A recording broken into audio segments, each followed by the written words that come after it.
everyone, thanks so much for joining me. In this video we're going to cover half pigeon. It's probably one of my all-time favorite positions. I think I do it multiple times every single day. So it's a fabulous hip opener, and I'm going to show it first on the back just to check in with your hip mobility, and that'll give you a sense of what it should be looking like when you flip it around onto we're not quite on the belly, but we're definitely more in a prone position. So you might find it helpful. So any prop, a block, a bolster, anything that's going to help keep the hips stay level. You also might find it helpful to have a strap just for that first part that we're going to do on our back. So we'll go ahead, come on back to the mat. And the thing about this is just getting tuned in to your hip flexibility. So we're going to be doing a position that's something like this, but on our back, okay, and potentially bringing the leg up toward your chest. So just in case your leg feels quite far away, you can have a strap handy. I guess you can't quite see a strap handy. Okay, so laying down, pick a leg and try to hug the knee up toward your shoulder. So it's going up and to the side. Okay, and just gonna check in with how you feel. You can move the leg here, just checking in with your joint. Okay, and then we're going to be bringing the shin, okay, up toward the chest. And already, so as soon as we start to do that, you might feel a resistance. Okay, and I'm also trying to keep my ankle from rolling, because as long as I keep that channel open at the ankle, my knee-hip relationship will also still be nice and in sync and happy. Okay, so I won't be distracted or in pain by anything in the joints. Okay, so I'm trying to get a hip stretch here. So here, if you can't take hold of your ankle or shin, you could always put a strap around it and guide it up. So as I'm bringing my foot toward my other shoulder, I'm trying to actually send my knee away, and you might feel here that the hips are going to want to be like this same side here is going to want to hike up, and I'm going to really try to limit it and focus on my spine length. So I have a lot of hip mobility, so my half pigeon should look similar to this when I flip it over. Okay, if your shin is staying more at an angle, then that's going to be more of what your half pigeon looks like. Okay, and you can do that with both legs. Okay, so now I'm just going to show it in this way, in more of the traditional position. You can enter it from all fours. A lot of the time I come into it from downward facing dog. You definitely want to make sure that your hips are nice and warmed up. So you could circle in each hip, you know, circling the thigh bone in the hip joint. And then now I'm going to enter it. I'm going to go ahead and enter it from downward facing dog just to demonstrate that. Okay, so finding length in the spine. If you enter it from down dog, a lot of the time a nice adjustment to do is to bring your feet a little bit closer together.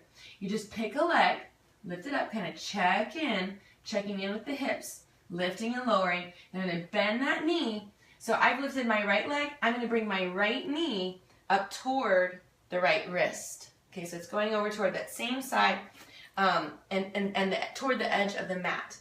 Okay, but a lot of things happen all at once. So you want to make sure as you're shifting, okay, that you're not putting weight on the knee. So my hip just allows the shin to come really far forward. Okay, I'm going to show that with the other leg.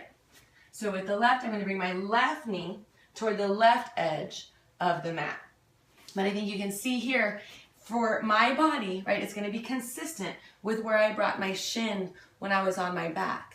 Okay, and if your body feels, you know, that this is more appropriate, that you have a less of an angle in the leg, you really want to listen to your hip joint. Okay, because you need to be able to keep your hips level and to find length in the spine. So I'm just going to step out of it for a moment. Okay, so you might find it helpful to have a block, a blanket, a bolster, something that allows you to keep your hips level. Okay, so if I'm off kilter, that's really going to congest the hip joint. Okay, so you can place a block, some sort of support, just on that side. Okay, so first is figuring out how to set it up. What props might you need, okay, that give you a sense where your hips are level, you get length in the spine, and you can feel the hip opener of the position. As you can see, you can enter it from all fours, down dog, plank pose. I mean, it just it has so many different ways of entering. And the way you adjust, okay, is just to make sure that you don't put any undue weight on the knee that you're adjusting. Okay, so I just always keep it kind of light, scooch my foot up. My hips are really open, just naturally really open, okay? So here, now it's time to explore. So the back leg is in an internal rotation, or it's neutral, but it definitely is in this slight internal rotation here. The front leg is in an external rotation, a deep external rotation. So as I explore, I really want to make sure, especially because my hips are so open, that I really have those thigh bones nice and snug up in the hip joints. While I'm doing that, I'm always reminded about my arm bones as well, because as we stretch the lower half, you might be tensing the upper, okay? So arm bones in the shoulder joints, thigh bones in the hip joints. I'm still bringing energy up and in toward the midline, seeking length in my spine, and then exploring some degree of a hinge. Okay, so you could put up your head on a block, you could stay upright. The last thing I just want to show for this is a way to take it deeper if that's an appropriate option for your body. So there are all sorts of, you could twist in here, but a really frequent thing that might be offered in class is more the royal version.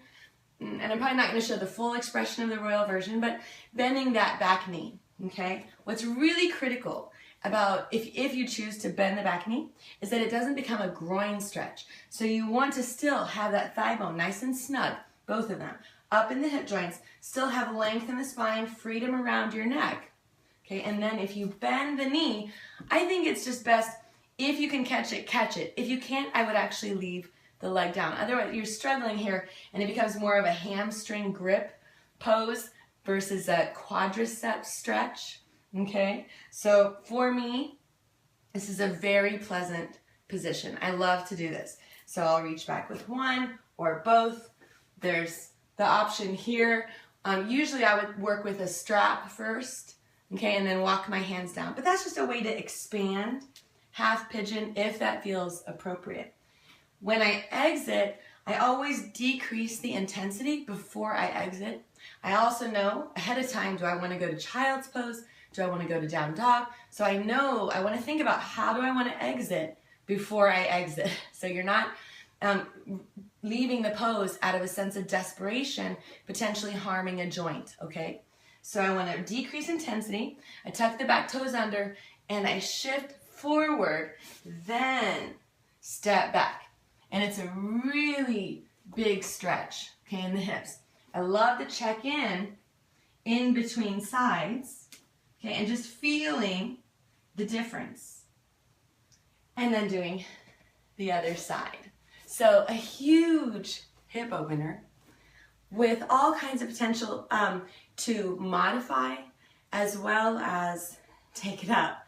Take it up. There's always more, right, to explore in every pose. So you want to check in with your hips, maybe test this on your back, kind of get a sense of your flexibility, how your hip, knee, ankle feels. In class, this is a position I often give alternatives for because it's not appropriate for every single body. You don't ever want to feel joint pain, but you do want to get a hip stretch, okay, a nice spine opener. So I hope that this is helpful. Have a wonderful day. Namaste.